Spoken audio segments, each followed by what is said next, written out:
ভূমিকম্পের বিকট কম্পন, চারদিকে আতঙ্ক আর ঘুটঘুট অন্ধকার। মৃত্যুর সেই উপত্যকাতেই জন্ম নিল এক নতুন জীবন।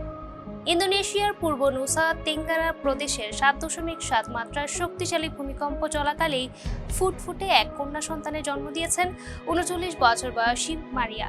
নির্ধারিত সময়ের প্রায় 2 মাস আগেই গর্ভকালীন জটিলতার কারণে জরুরি অস্ত্রোপচারের প্রয়োজন পড়ে।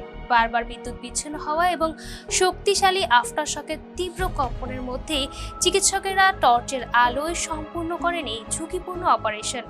হাসপাতালে ভেন্টিলেটর না থাকায় জীবনের তীব্র লড়াই শেষে জন্ম নেয় শিশুটি।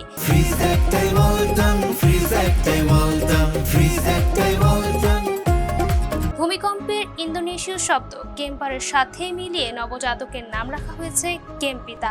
জন্মের পর মাত্র 1.3 কেজি ওজনের শিশুটিকে হাসপাতালের বাইরে তাঁবুতে ইনকিউবেটরে চিকিৎসকদের নিবিড় পর্যবেক্ষণে রাখা হয়েছে। অতিরিক্ত রক্তক্ষরণ হলেও মা মারিয়া এখন সুস্থ আছেন। যেখানে প্রকৃতি ছড়িয়েছিল ধ্বংসের ভয়াল থাবা, সেখানেই টর্চের আলো আর মাতৃস্নেহে ফুটে উঠল আশার নতুন প্রদীপ, কেম্পিতা। Imo Akter Mahira, Face the People।